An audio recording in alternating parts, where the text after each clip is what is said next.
Everybody knows that the dice are loaded. Everybody rolls with their fingers crossed. Here's the thing. The National Wrestling Alliance still has a name and clearly are doing a great studio show. So what's my fucking problem? My fucking problem is Dave Lagana. Stay out of the way, Dave. You're not good with dealing with people. If you guys would just do your product, everyone would be happy. The studio show was great and everybody loved it. So why did you do all that bullshit with the media and you finally had a media fucking day after pissing everybody off and all that showed up were a bunch of fucking podcasters? Dave Lagana, stay out of the shit.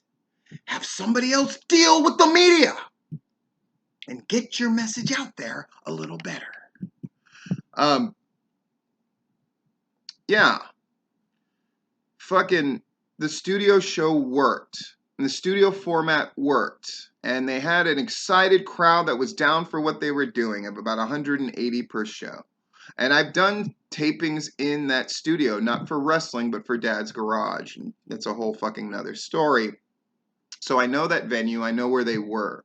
And it was incredibly effective. And I'm sure when they released this shit, slowly by slowly. Now, part of the reason I was thinking about it, that they probably didn't want media there and they didn't want coverage, is because it is a studio show. So over the long term, shit's going to take a while to manifest, and they didn't want spoilers getting out early and all that shit. But that ship is fucking sailed, by the way.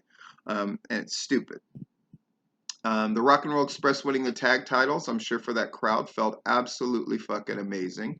And it's probably going to come across really well. And right now they're going to be on YouTube and Facebook. And just basically they're letting people know we're here. Look how well of a job we did putting together a studio show that really had the feel of something older and something more traditional, and it makes people happy. However, they can't afford to make mistakes, and I think having Lagana wear every fucking hat as far as dealing with people and dealing with the media, that part was an unequivocal disaster that they sort of saved at the last moment.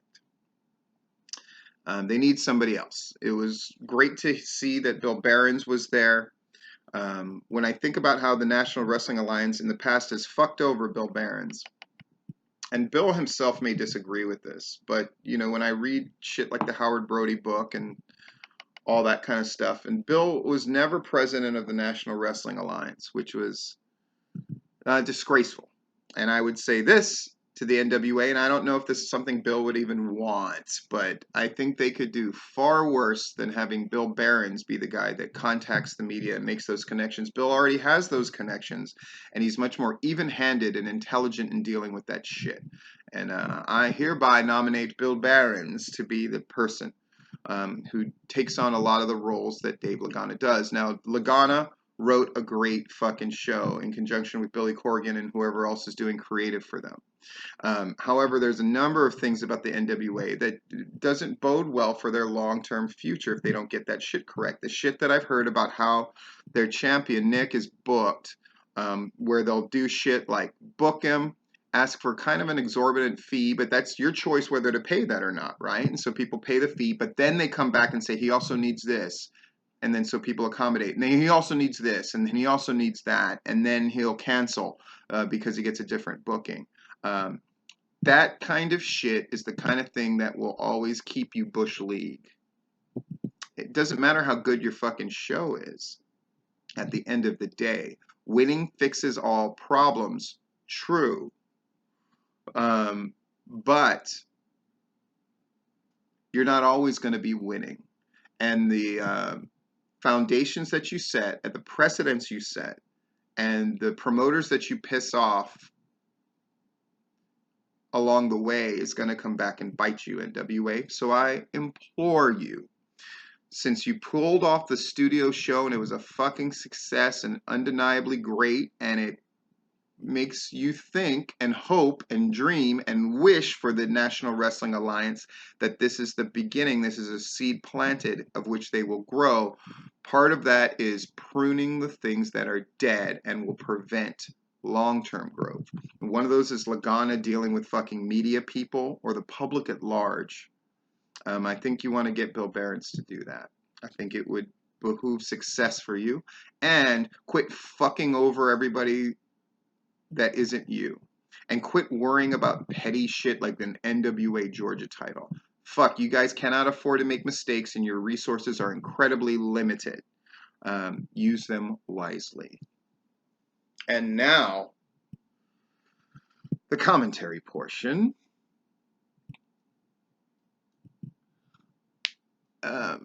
Way back in the Jacked and Metal and Heat days in the WWF/E, they would use indie talent to put over WWE guys, but there were a number of specific rules about that.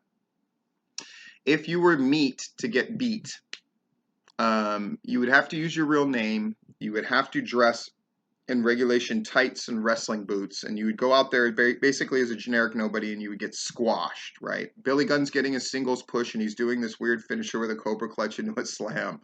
He's wrestling some indie schlub. And let me say, when I use the word dumb, what I mean is naive, right? The dumb wrestlers, indie wrestlers, would think this was their shot. The smarter ones would know that this was what it was. It was a paycheck, usually $250 a match, and then they would bring you in for something for Raw and SmackDown, and then if they didn't use you for one or the other, they still paid you. Yeah, good practice, WWF, and I certainly appreciated getting a paycheck for not wrestling, as well as the match I got to wrestle, which is a story for another time, which I'll probably tell on Patreon. But I knew what it was going in. I was a little older. For me, it was just a chance to work for the big time before I was going to stop actively wrestling. I got to do it, and it was great, and there's a great story out of it. But a lot of the wrestlers would treat it as, this is my shot. Now, were there people who got their shot through that way? Yes. One, they were few and far between, and two, they were sort of earmarked for different things. Yeah. Why am I saying this now? Because there are a number of voices in wrestling who are smart, wise voices. I like Danny Cage a lot. I like Rudy a lot, out of Texas. I think they're really smart guys. But I think that they lately have been caught up in a similar thing that I see a number of other people doing. And now wrestling fans and wrestling people. So Hell in the Cell, the end with The Fiend where he kicks out of every fucking thing and he's getting up on one after getting hit with a sledgehammer and a shotgun and a nuclear bomb hitting him in the forehead and all this other shit. The funny thing is, fans by and large fucking hated it and hated the finish and hated the non-finish finish and all that other shit. You know who I saw defending it? Was Wrestling People. And I was thinking about that and I go, part of it is they just want to seem like they're more in the know. I go, that's probably a motivation. Two, could they have legitimately liked it? No, I don't think they legitimately liked it. I don't see how you can be in wrestling and be cool with all of that. But then I realized what it really was this sort of subconscious, perhaps, notion that they would stay in good with the WWE. And that's pathetic. Folks, the WWE doesn't want you. All these trainers that are being brought in to the performance center, they don't want you. And if you think towing the line, people, and speaking nice is the way to get the gig in the WWE, you're wrong. History has shown us you're wrong. It's the people who have an independent voice. Russo didn't get hired because he was a rah-rah WWF/E guy. He got hired because he fucking went after him and talked shit. And it's only when they started paying him did he become a fucking shill. right? They'd rather have you on the inside pissing out than on the outside pissing in. The WWE doesn't want you. No matter how many times you pretend that a shit finish is a great one, no matter how much you want to appear that you're always backing them up, no matter how much that you're afraid to say a thing. Now, is it a good look on the other end to be an indie wrestler who constantly criticizes the WWE? No, because frankly, your attention should be spent elsewhere.